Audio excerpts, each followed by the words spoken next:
Welcome to Beyond the Page, the official podcast of Choice, the magazine of professional coaching, where we bring you amazing insights and in-depth features that you just won't find anywhere else.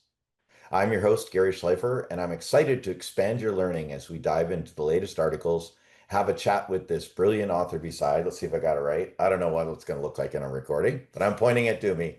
Um, we're going to uncover the learnings that are transforming the coaching world. When you have a chance, join our vibrant community of coaching professionals as we explore groundbreaking ideas, share expert tips and techniques, and do what we all want to do, make a real difference in our clients' lives. Remember, this is your go-to resource for all things coaching. But for now, let's dive in. In today's episode, I'm speaking with executive and team coach Dumisani Magadlela, who's the author of an article in our latest issue, Trust. Why is it intrinsic to coaching? His article is entitled Trust in the Digital Coaching Age, Why It's More Important Now Than Ever to Foster Radical Human Connection.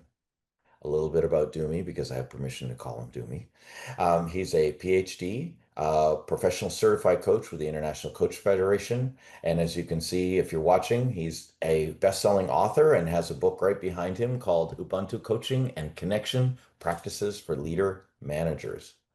He's a founder and CEO of Africa Coaching, and he co-founded the Ubuntu Coaching Foundation at the Coaching Center in South Africa, promoting access to coaching in previously disadvantaged communities.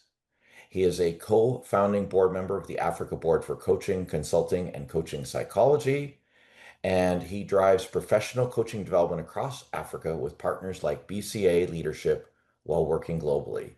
And most recently, he was the ICF Global Chair. So thank you very much for your service and for joining me today. Welcome to me. So we Well, finally got you thank to you, write Gary. for Thank us. you.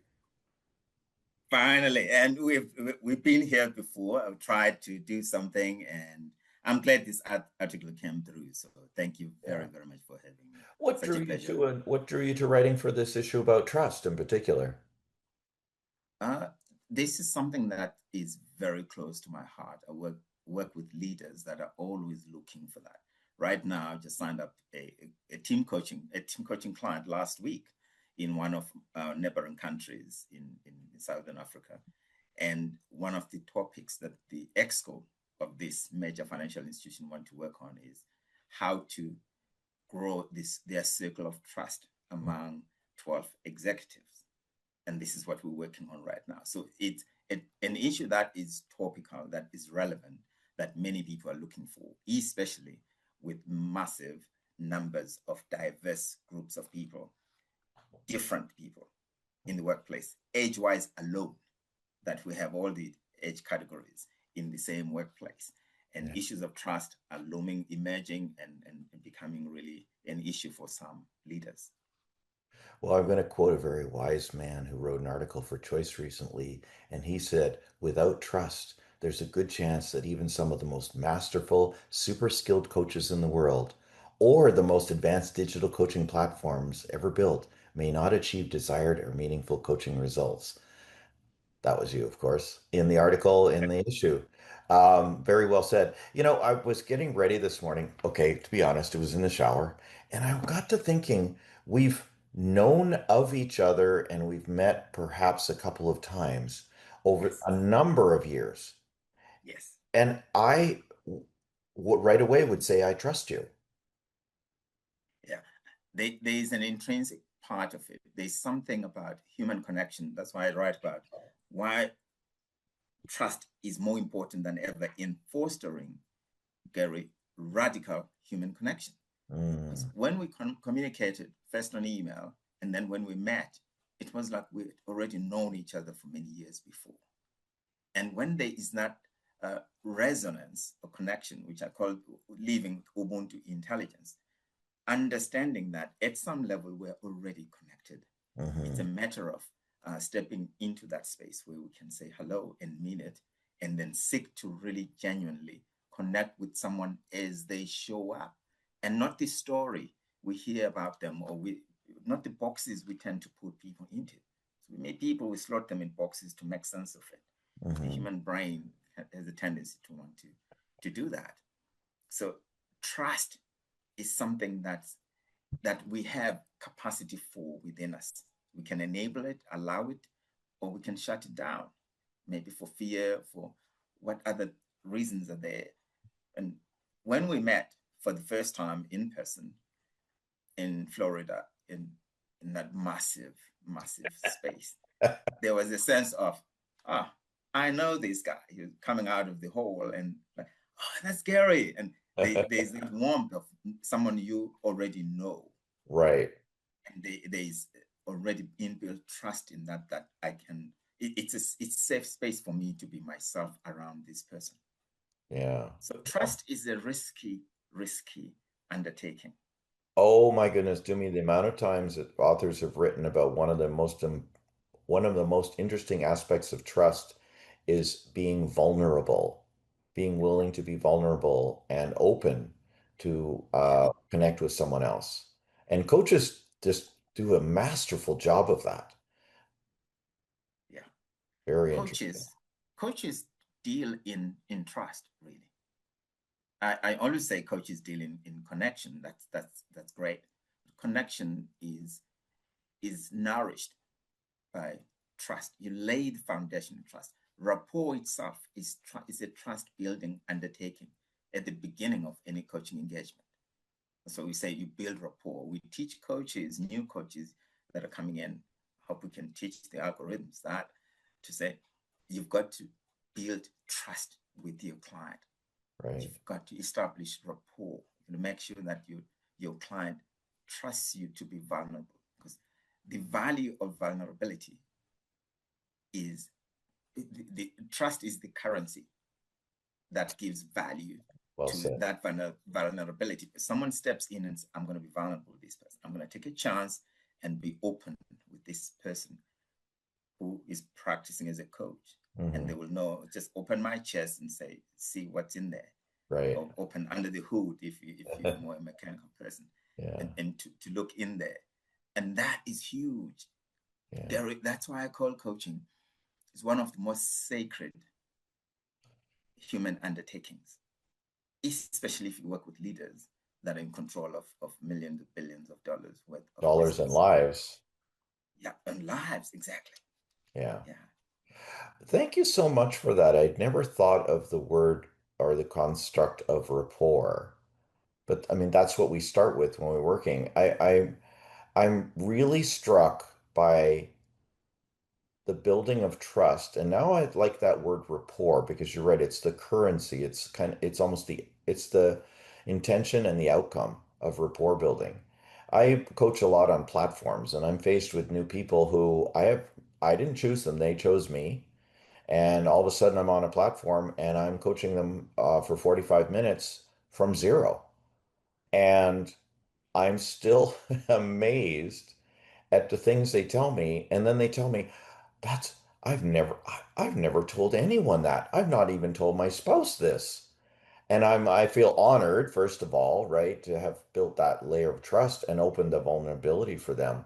But wow, the outcome of coaching someone from that place is amazing. So thank you, just to say thank you for reminding me of the word rapport, especially in rapport building. Very much And about, and to and to add onto that, Gary, sorry to jump in there.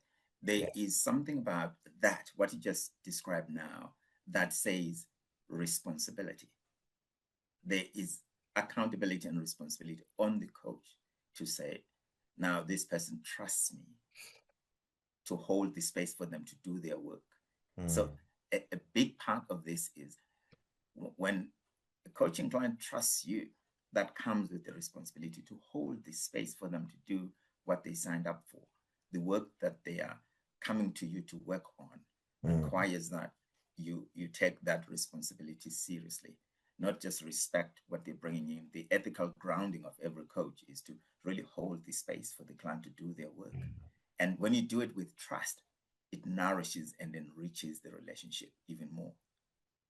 Well said. Yeah, and you feel free to jump in anytime. These words of wisdom are brilliant. Thank you. Switching up, but switching, and because this just drives me crazy to talk more about Ubuntu, what is Ubuntu and how does it come into coaching? Thank you, Gary. One of my favorite subjects, Ubuntu. It's a Ngoni word, or Zulu word. This is Zulu word, which means you find this language across Southern Africa. Ubuntu, Ubuntu. Uh, it comes from, uh, it's really it's about the essence of being human. Human with an E. It's about being humane in Mm, how we show up in our world. It's recognizing and respecting and then living into human connection. That's why I talk about radical human connection. That's Ubuntu intelligence, living with the knowledge that I am and we are all inherently, inextricably interconnected mm, as human beings and other beings that we share this limited life that we have with. And Ubuntu says, I am because we are, but it's far more than that, Gary. It's recognizing, knowing in every cell of your body that you become more than you can be mm, when you enable and co-create spaces where others can also become the best versions of themselves. And you rob others of the gifts that are in yourself or in others when you obstruct others or yourself from becoming the best version of yourself. In other words, we are on this life journey to co-create spaces where everyone can express or deploy their gifts in the service of the greater good of our collective common humanity. When we deny others or obstruct them directly or indirectly from becoming the best versions of themselves, we're robbing not them alone, but ourselves and all humanity of the gifts that can only come through them. So we have unique giftings, all 8.5 or more billion of us. There's only one Gary who can do what Gary does. And imagine being obstructed to become Gary. You've got to be. yeah. Coaching, this is why it's sacred. It's one of the most profound ways to enable someone to show up with the gifts that come through them. Mm. How sacred is that? Very. Oh, I've always felt that way. That's why I love people say to me, "Oh, when are you gonna?" My mother, when are you gonna retire? I'm like, but I don't work.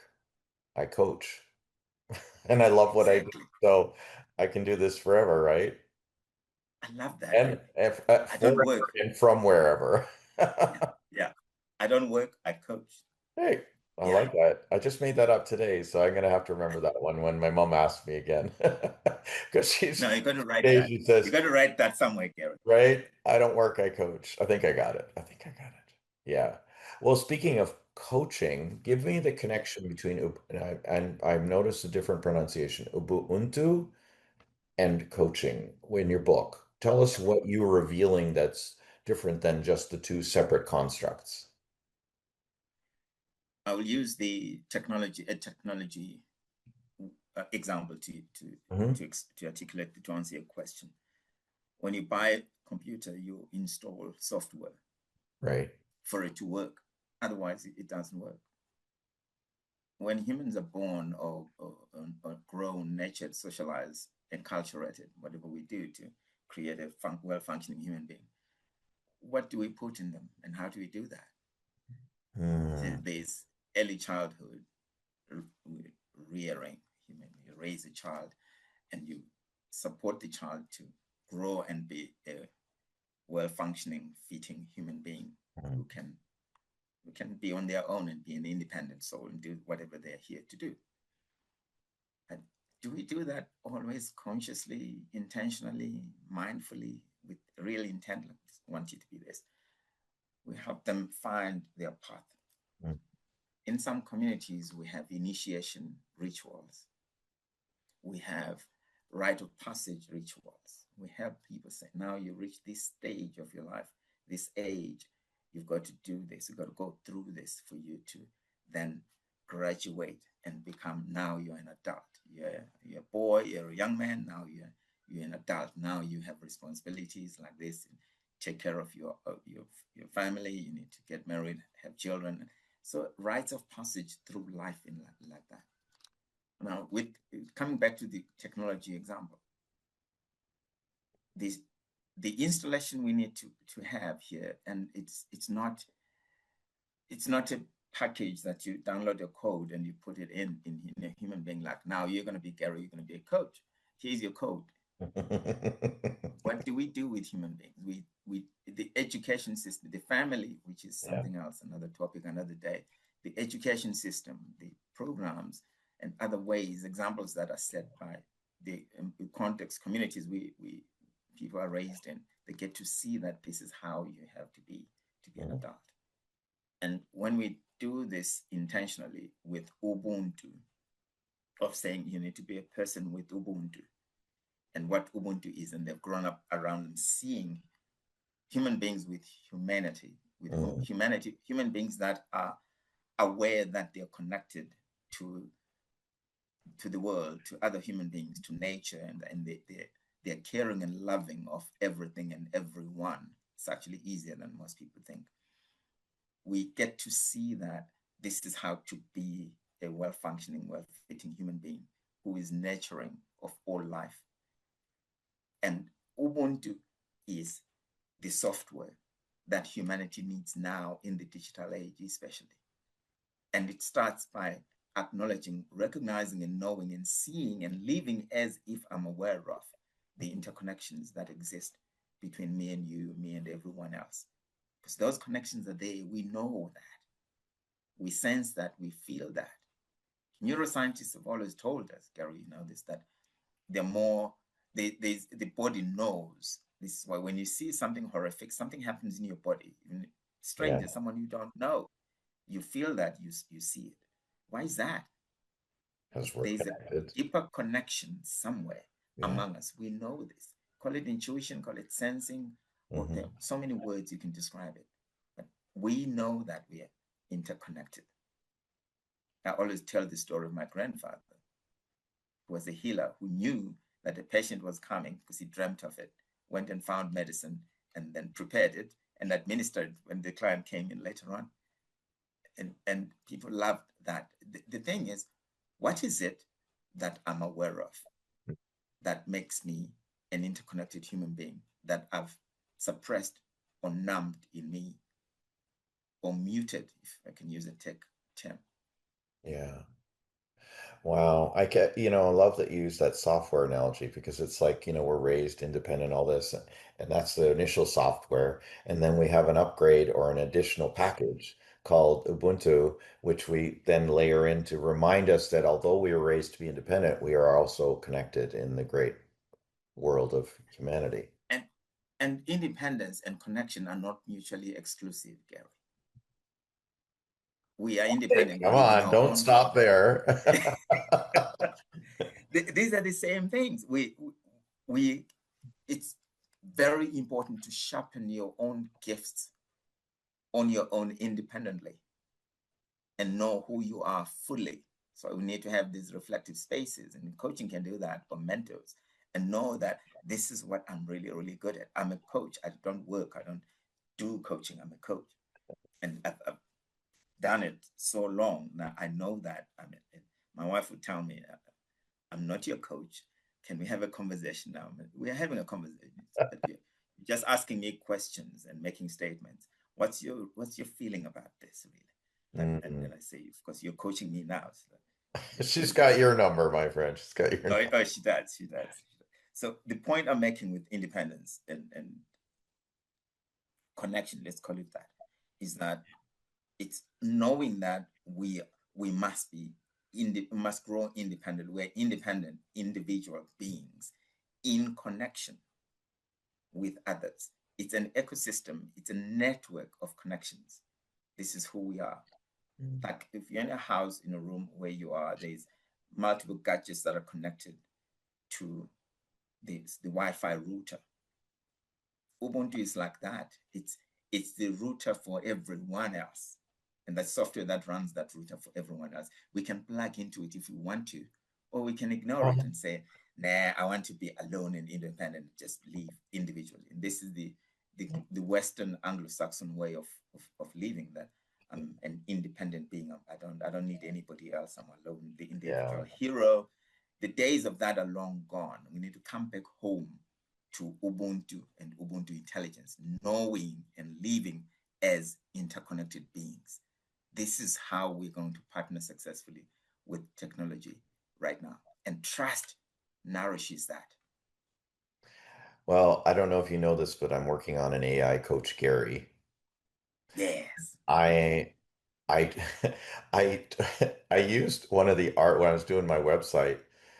Yeah. I took an article that was about business and trust in this issue, and I put it into ChatGPT along with a copy for my website to ask it, does this is this where am I missing the trust factor? Like what the author had written about it. And it came up Yeah. with some brilliant things that I wouldn't have thought of to layer in more trust on the website. But you have Yeah. me thinking, I'm not convinced yet that I've got that rapport building part down. So that's very helpful on that category. Um, Shifting gears yet again, I rarely get the opportunity to meet leaders on other continents. It's majority are, Europe, UK. You're a mover and shaker in Africa. And tell me what you know about coaching and coaching advancement in Africa and just your own part of the world. Yeah. Thank you, Gary. That's a subject that can easily get very moving for me, looking at leaders we have and leaders that need to be grounded. And that's the word I want to leave with our listeners, viewers here. The the grounding in values is very important. It's we're doing this recording in 2025, and South Africa is hosting the G20, and I'm part of the team that's working on the V20, which is the Values 20. Oh, And wow. one of the things that we're bringing in that is how values such as Ubuntu, such as human dignity, such as human agency, equality, how those fit into the world of global uh, macroeconomics, global business. Hmm. And for me, every leader in politics, in business, in multilateral sector, in the non-profit sector, civil society, needs to be grounded in values that enhance and nourish human relationships across the board. So the work I'm doing with many others, I've got incredible partners and friends that I work with on the Ubuntu landscape, let's call it that, with Ubuntu awareness and Ubuntu intelligence. The school I'm teaching in, I've been teaching for almost 20 years, 18 years thereabout, called the Coaching Center that you read about in my profile, where we have the Ubuntu Coaching Foundation. Uh, the founder, Dr. Paddy Pampalis, he's an incredible coach, and human beings done a lot are impacting that. And we partner in promoting that. I teach in the Stellenbosch Business School Mm. on Ubuntu team coaching as a team coach myself.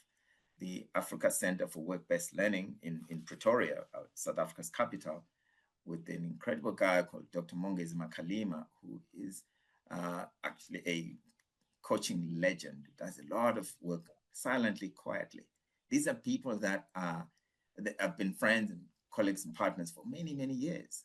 My big sister, Nobantu Mpotulo, who's an ICF MCC coach, runs ICF accredited Ubuntu coaching course on that. I've been good friends with them many, many, many years.